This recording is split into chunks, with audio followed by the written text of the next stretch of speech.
We're talking Hall of Fame today. We're talking Hall of Fame running backs. Christian McCaffrey, Hall of Fame track. About Roger Craig, will he ever get in? And of course, Frank Gore, who is destined to be a San Francisco 49ers Hall of Famer. All that and more on today's Locked On 49ers. You are Locked On 49ers, your daily San Francisco 49ers podcast, part of the Locked On Podcast Network, your team every day.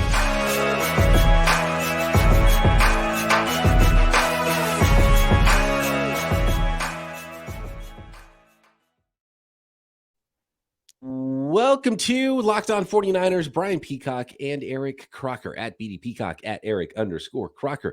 Thanks everybody for making us your first listen on the Locked On Podcast Network, your team every day. We appreciate all of the everydayers out there. Make sure you are one to subscribe up on YouTube and everywhere you get your podcasts. And if there's a specific topic you want us to hit, make sure you let us know as well on Twitter or in those comments on YouTube.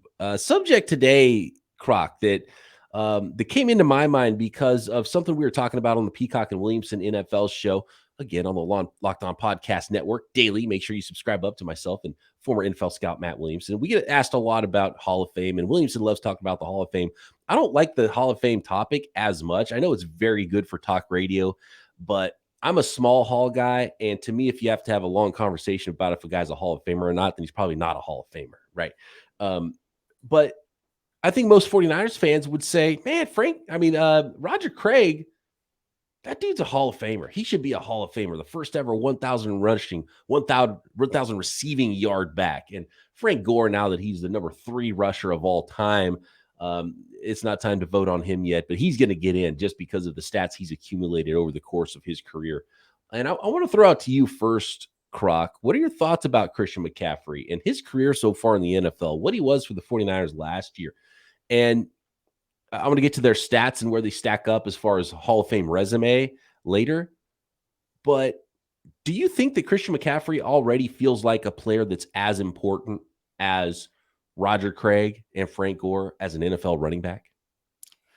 I think he's important to the 49ers and how they run their offense right now, kind of running it through the run game that set up the passing game, and then what he does in the passing game, but just importance overall to the NFL.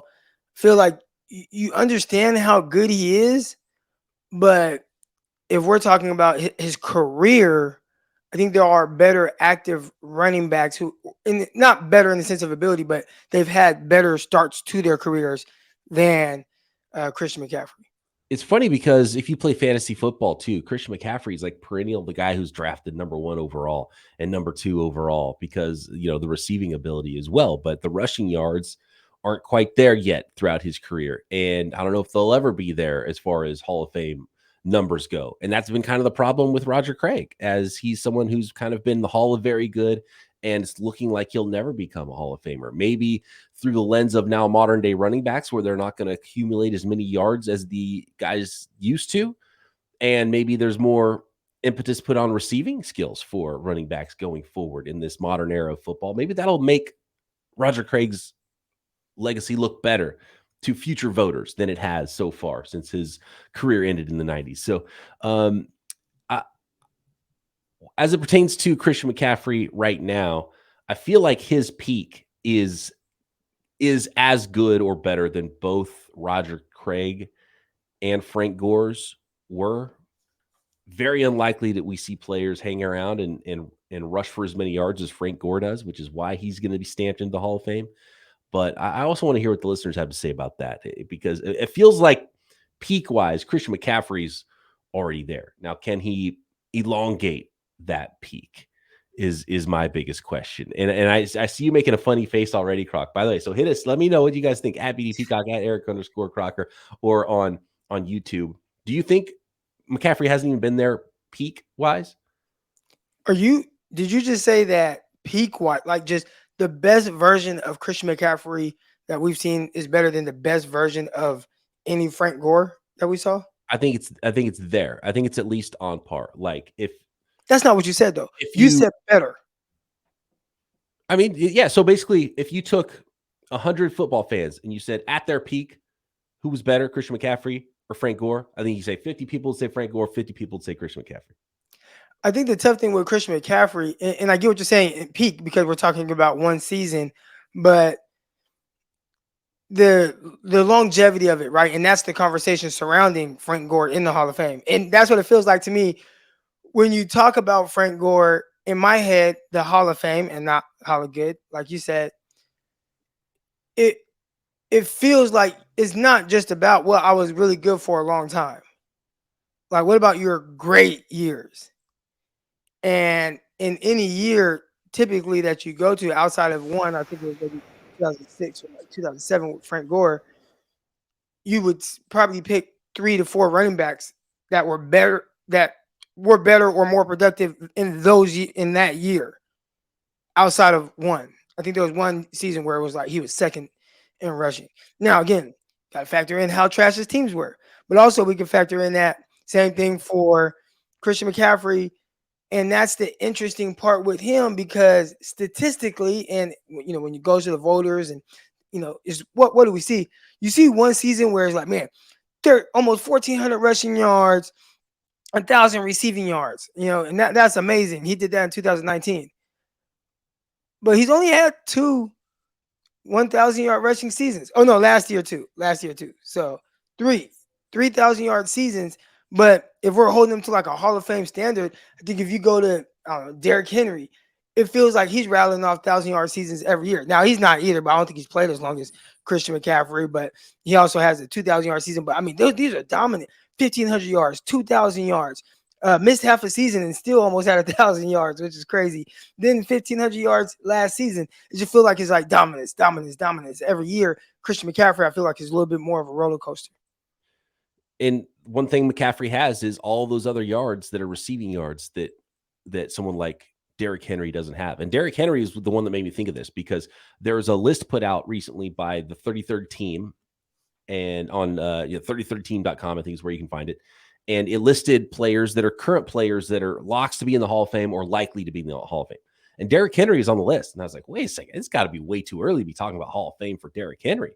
And so that's when it got me thinking because Christian McCaffrey was not on the list. And it's like, well, if Henry's on the list, McCaffrey's got to be on the list. Henry's been in the league 1 year longer. 1 year longer. Yeah, I said 1 year, not as long. Yeah, it's actually 1 year longer, which is, longer, yeah. Does it feel like that? It doesn't really feel like he's been in the league all that long. But he only had like 400 yards rushing, I think, his first year. Same as McCaffrey, but McCaffrey had 650 receiving yards and 80 catches his rookie year to go with those 400 yards. And so when you look at all-purpose yardage, actually McCaffrey, I think, has more all-purpose yardage than Derrick Henry does, or at least it's very close. Let's see, 8,000. I know Derrick Henry has 8,000 rushing yards and looks like, and he's got maybe 1,000 at most receiving yards, but probably not. McCaffrey's nipping on 9,000 total. Yeah, I mean, yards from scrimmage right now, and he's got an extra year on him. So 8,300 rushing yards and 1,200 receiving yards for. So 9,500, and he's had one extra year on McCaffrey. In one fewer year, McCaffrey has 4, 7, 8, 8,500, 8,600 total yards. So he's about 1,000 total yards behind and one season behind Derrick Henry. Do you think when they start to talk about these guys for the Hall of Fame, when you think of running back, how heavy does the receiving factor into it? I don't think it factors in much at all. And I think that's what we've seen with Roger Craig not getting in the Hall of Fame. I think it's not really at all been much of a factor. In fact, that's a perfect segue that I don't want to talk about next. I want to talk about Derrick Henry too, where Derrick Henry and where Christian McCaffrey are right now after 6-7 seasons on the all-time rushing list as well. As we continue this episode, talking running back Hall of Famers on Locked On 49ers. Today's episode of Locked On 49ers is brought to you by FanDuel, America's #1 sports book. Take your first swing at betting Major League Baseball on FanDuel and get 10 times your first bet amount back in bonus bets up to $200. That's right. Bet just $20 and you'll land $200 in bonus bets, win or lose on that first bet. That's $200 you can spend on betting everything from the money line on Major League Baseball games, the over-unders, to who you think is going to hit the first home run. all on an app that is safe, secure, super easy to use. Plus, when you win, you get paid instantly. And I love the app. I love the website at FanDuel. It is so easy to use, so easy to find your bets, no matter the sport. Build your own parlays. Of course, there's tons of NFL bets to be made on the 2023 season, Super Bowl futures. There's already weekly lines for, I think, just about every single NFL game this season. You can find lines, including week 1 with the 49ers and the Pittsburgh Steelers, rookies of the year, statistical leaders, McCaffrey's rushing yards, all that and so much more. No better place to bet on NFL and Major League Baseball than FanDuel, America's #1 sports book. So sign up today and visit FanDuel.com/lockedon to get up to $200 in bonus bets. That's FanDuel.com/lockedon. FanDuel, official partner of Major League Baseball. So, Derrick Henry, where do you think Derrick Henry's 8,300 rushing yards lands him on the all-time list right now? 36th. Close, 42nd. Okay. Well, I was just guessing. He's 42nd all-time. In fact, he's one spot ahead of Zeke Elliott, which at one point someone might have said something like, and by the way, they came into the league in the same season. Zeke was a first-rounder. Derrick Henry was a second-rounder, and Zeke actually had a little bit of a head start on Derrick Henry for rushing yards early in their career and was a better receiver. And now it seems like there's no rushing yards to be had. Like, that's how quickly it falls off. And so that's why when someone says someone like Derrick Henry's, a likely Hall of Famer, I'm like, you got to hold on. Dude's 42nd all time. He's got to have multiple. He's 28. I think going in his age 29 season, he's got to have multiple seasons into his 30. He's got to have like 4 more 1,000-yard seasons, right, in a row, or have a bunch of seasons where he's accumulating a lot of stats, like Frank Gore, to start sniffing the Hall of Fame. Because he, even if you take guys like Christian McCaffrey and Derrick Henry and you compare them to their contemporaries and players they played with, I think at some point in the future, with the way running backs are going and guys are, one running back is less of a bell cow than they ever used to be. And guys are, gosh, I'm looking at Frank Gore's stats right now. It's amazing how many 1,000-yard seasons he had, even pretty deep into his career. Age 33 with the Indianapolis Colts, age 34, 961 yards with the Colts. Then he still had 700, 600 to end his career through age 37. So Frank Gore. I'm reminiscing about some good times watching Frank Gore play running back right now. I feel bad what I said earlier. No, he's better than Christian McCaffrey. But Derrick, as a bell cow running back. So that's I think that's more of the argument now. Can Christian McCaffrey be a bell cow running back? I think in this era, he showed last year, hey, if you guys need me to carry the ball 20 plus times, I can. If you need me to split time with Elijah Mitchell, I can. And, I know we'll get to that. I think the more interesting thing, again, when we start talking about Hall of Fame, there are other guys right now that are playing who I'm looking at stats and you just see these guys at or near the top every year that just don't get the same level of appreciation. Nick Chubb, he just had 1,500 yards last year, and it looks like every year he's being very productive, really good. I mean, it's just, man, I play for the Cleveland Browns. So one, not a big time market in the sense of, you don't see them on TV a whole lot. Maybe this year they'll get better with better quarterback play. But, that's a running back who, if you ask most people, hey, who would you rather have, Christian McCaffrey or Nick Chubb? I'd say most people off the top of their head, boom, give me Christian McCaffrey. Yep. But Cleveland Browns, if you ask them, they're probably saying, what? Like, what kind of question is that? Like, Nick Chubb is the better running back. He's a beast, so, right? So when you look at that, it's just interesting to look at, like, league leaders last year. Josh Jacobs at the top with over 1,600 yards. Derrick Henry, he's always kind of up there, especially if he has a full season. Nick Chubb, Saquon Barkley. Then Miles Sanders starts to drop off a little bit. Justin Fields, which is wild. Then like Christian McCaffrey's there. And it almost feels like last year with Christian McCaffrey's, 1,139 yards, how much more productive will he be? Is like, are we talking about 200 yards more, 300 yards more? And even if he is, does the offense in the run game go enough through him to be as productive as the other guys? And is in the sense of, I know for fantasy, people are like, oh no, I'm taking Christian McCaffrey number 1 because he's going to get the receptions as well. But when they're talking about Hall of Fame and they're just talking about pure runners, there could be an argument that there are people like, hey, well, Nick Chubb was the better running back during that time. He was the better ball carrier during that time. And it might be why we've seen the end of the Hall of Fame running back, or at least as we know it, and that there's going to have to be some kind of correction with voting to get some of these types of players in, unless we see and look, Derrick Henry's a cyborg. I'm not going to put it past him. They can go get 1,000 yards when he's 35 years old. But I mean, just the way that running backs are treated now, and they're talking about now, they might even trade him at the deadline right now, Tennessee, and go in a new direction, right? You don't build around running backs, and they don't get the carries, and they don't play as long. They're not paid as much as they used to. So when you look at even contemporaries, because Adrian Peterson and Frank Gore's careers overlapped with Christian McCaffrey and Derrick Henry.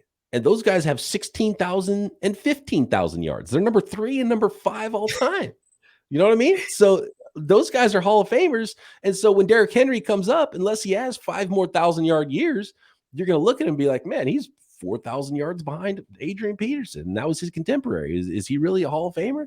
So he's got some work to do. Derrick Henry does. And Christian McCaffrey might get the same treatment that Roger Craig did, just because his versatility hurts him in the end when a lot of old voters are going to be looking at traditional rushing yard statistics. Derrick Henry's 42nd all time right now. And you can start to squint and see where he could get into the top 25 all time, with the, 2,000 more yards and then 3,000 more yards, starts getting into the top 20. And you can kind of envision how that career would go, even if he's not one of the top running backs in the league, but just plays long enough. But Christian McCaffrey currently is 168th all-time leading rusher with his 4,726 yards. Yeah, I don't think that the conversation surrounding CMC should be Hall of Fame just yet. I think you got to kind of pump the brakes on that, and it's even hard to envision it because, I mean, we're talking about 26 years old. You also have to keep him healthy. You also have to keep him upright, and that's part of it. You look at some of his numbers; they are a little inconsistent because of the injuries.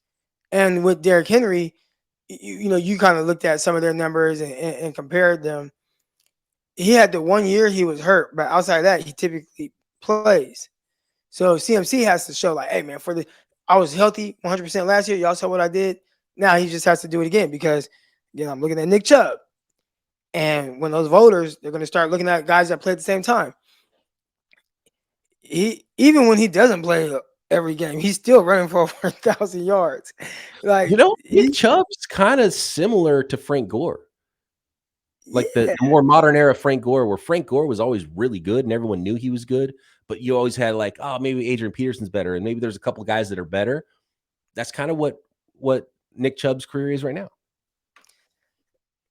If he has another season like he did last year, I mean, we're talking about 5 straight seasons over 1,000 yards rushing, and some of those he missed games. 2020, he only played 12 games. 2021, he only played 14 games. Last year was the first time or third time in his career he played every game, but 1,500 yards. And if he plays every game again this year, 1,500 yards. You know what Frank Gore didn't have was a ring, and he had a bunch of Pro Bowls, but he was never first team All Pro. He was only second team All Pro when he had 1,695 yards. That's tough. 2006, his second year in the league. He had 2,000 all-purpose yards. He had 485 receiving yards and 61 receptions too. Like, that was crazy. His season in 2006 was nuts for Frank Gore. He had 4 straight 1,000-yard seasons, then 853 yards in an 11-game season because he got hurt in 2010. Then 4 more straight 1,000-yard seasons Frank Gore did. So 8 out of 9 years, 1,000-yard rushing seasons from 2006 to 2014. That's what's ultimately going to get him in the Hall. How long do you think he'll have to wait?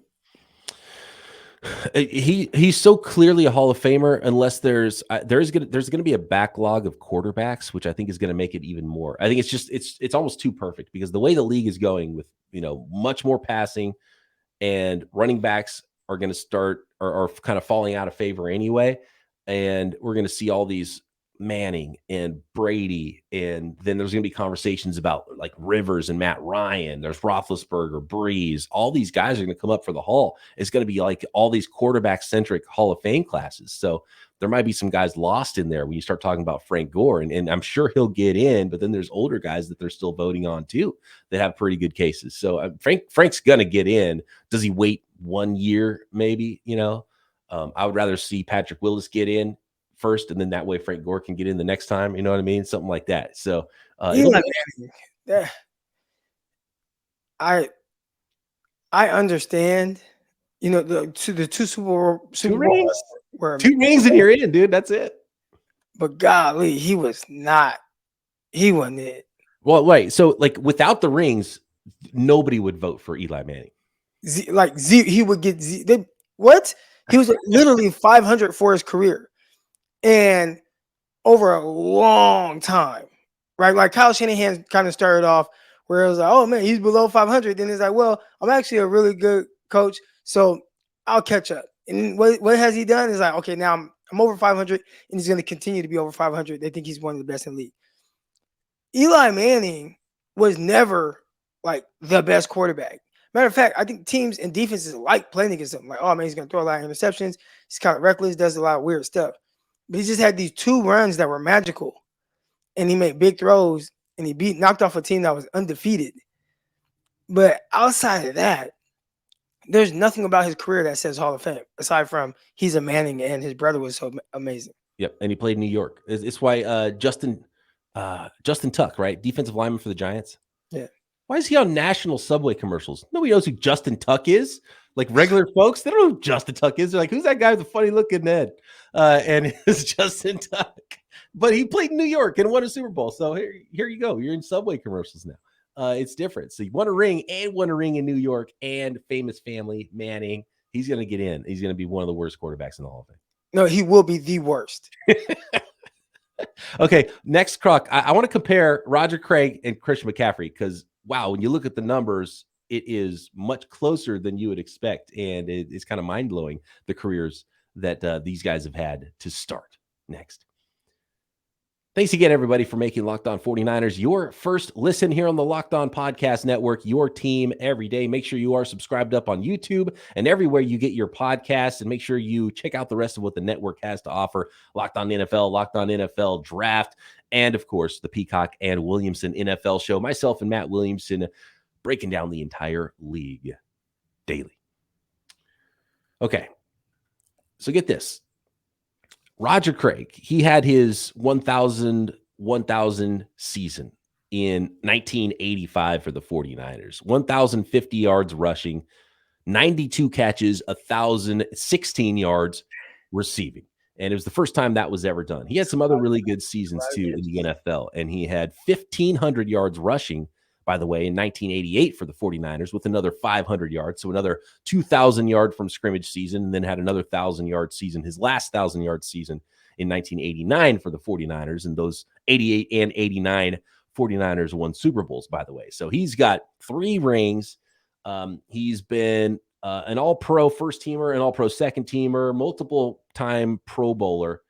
He's had a really good career. In fact, those first 7 years, from 1983 to 1989, Croc, Roger Craig accumulated 6,625 rushing yards, 4,241 receiving yards. So over 10,000 total yards in his first 7 seasons in the NFL, 49 rushing touchdowns, another 16 receiving touchdowns.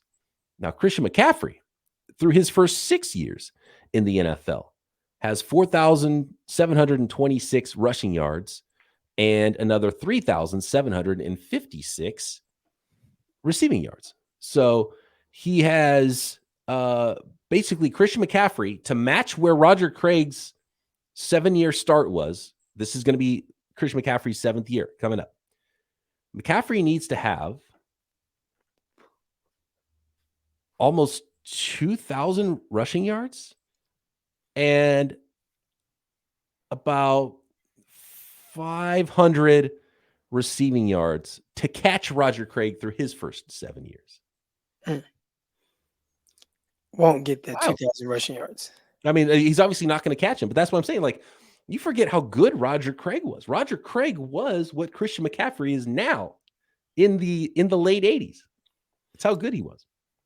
What is this fullback, halfback thing, running back in the day? I think he was just a powerful dude, so I think he did play some fullback at Nebraska, and I think he had a lot of blocking duties earlier on in his career with the 49ers when they had some other running backs going on. I don't know. I don't remember, because remember back in the day, the Niners had, which I loved aesthetically. It's such a beautiful, like nobody uses it in the NFL, but those split backs, right? Yeah. So basically, it's like, I don't know who's the running back, who's the fullback. Does it matter? Is the fullback have to be the guy who's on the strong side and the halfback's on the weak side? So is that how they tally that up?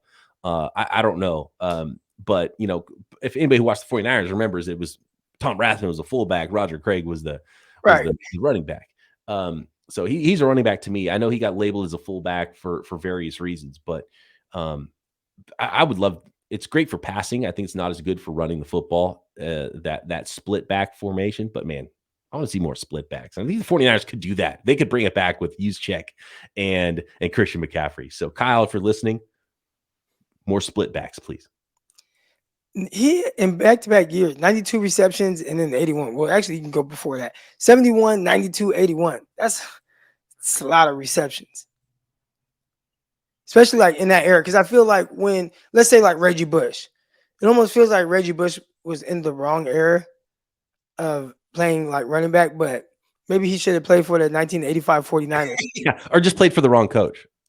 Or played for the wrong coach. Early on, I mean, they were using him and Deuce McAllister. Yep. They kind of had that tandem, and Reggie Bush broke the rookie receiving record for, I think it was like 88 receptions or something like that. It's like, hey, that's a lot of catches for a back, especially, a rookie who is splitting time. But man, he would have fit right in with those mid-80 49ers, put him at fullback, I guess. So the big thing so Roger Craig, after those first 7 seasons, I picked that number because it was the next season coming up for McCaffrey, but also Roger Craig fell off after that. So Roger Craig was awesome in that era for the 49ers, but then into the 90s, his last year with the Niners in 1990, he only had 439 rushing yards. And then one season with the Raiders had 590 rushing yards, and then 400 yards for the first year with the Minnesota Vikings. Then last year with the Vikings, only 119 rushing yards. And that was it, age 33. And that was it for his career. So no more 1,000-yard seasons after 89, no more big totals. And so that's the key for Christian McCaffrey. He's the new version of Roger Craig for these 49ers. And so for any of those fans that didn't remember how good Roger Craig was, that's how good Roger Craig was. Roger Craig had a season where he rushed for 1,500 yards. Roger Craig had 1,000-yard rushing, 1,000-yard receiving season. He had multiple seasons where he had 2,000 yards from scrimmage. So that's what we're seeing with Christian McCaffrey. And it's so fun to watch Christian McCaffrey play. But the key for all of this, whether it's Derrick Henry, whether it's Christian McCaffrey, and it's what's probably hurting Roger Craig's eligibility for the Hall of Fame, is longevity. Can Christian McCaffrey keep doing this into his 30s? And the way he works, the way he's built, as long as he doesn't get run into the ground as a runner, I think he can have a really long career as long as he wants to play as a receiving back in the NFL. But there's that scale. There's that sliding scale of how many carries is he going to get? How long is he going to be able to get all those carries? Because he's not as physically imposing as pretty much any of the running backs we've talked about. It looks like Roger Craig hit that wall at the age of 29, right? Yep. And he was a guy who came into the league a little bit older. I'm looking at it, 23 years old as a rookie, as opposed to most of these guys coming in, even Christian McCaffrey, 21 years old. So you see a 2-year difference right there. But just in the sense of your body kind of getting beat up, that 2-year where that drop-off started with Roger Craig at the age of 29, McCaffrey is kind of approaching that now in the sense of like NFL years.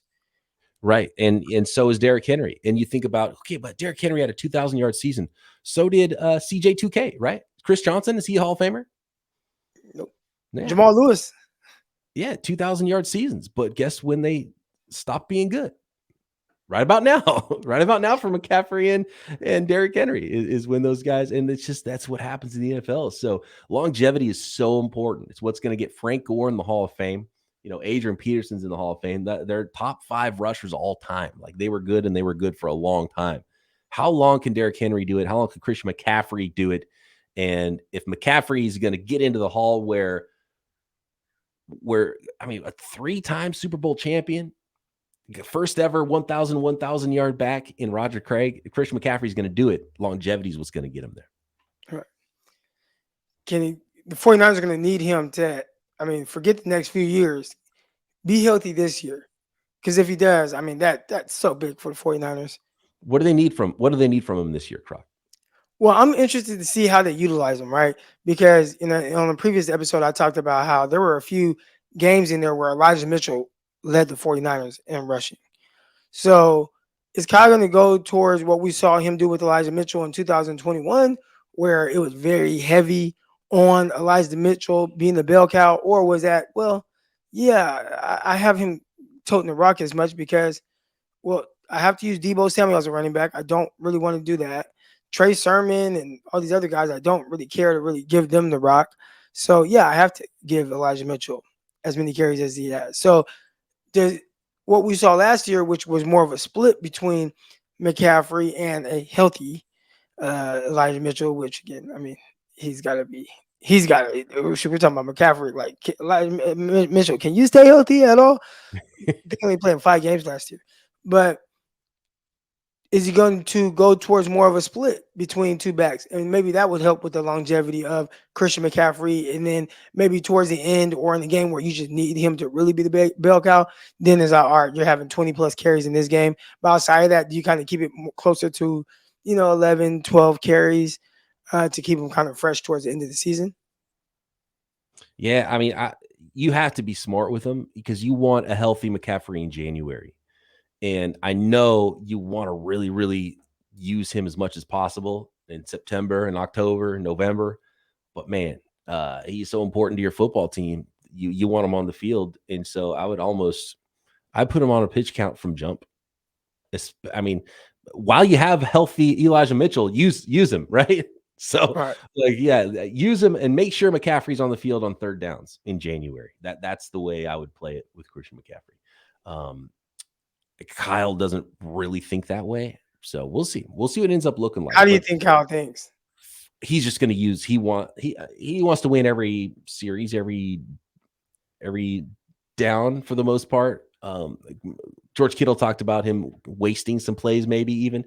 I don't know if that was necessarily the case. I don't think Kyle didn't want his runs to work that he was setting up for a pass, but he was definitely trying to set up a pass play, but he wanted the running plays to work also before that.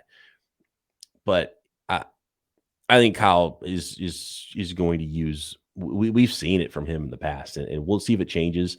Unless I think the 49ers are up big, then they use a closer role with Mason or with Ty Davis-Price or with Elijah Mitchell, and then pull Christian McCaffrey. But while he's still trying to win the game, I think he's going to use McCaffrey every chance he gets. Big year for Jordan Mason. Big year. I will draft Jordan Mason in the last round of every one of my fantasy drafts. That's because I preach this, man. Don't draft the first Kyle Shanahan back. Draft the third Kyle Shanahan back. That's where you profit. And you know the attrition that happens in the NFL. You know the attrition that happens at the running back position in the NFL. And you know the attrition that happens with the 49ers running back position in the NFL. Yep. We see that every year. Take the third guy. But look, I will say this. McCaffrey's pretty important, obviously. We saw how good he was with the 49ers. The 49ers season ended in the same exact place the year before.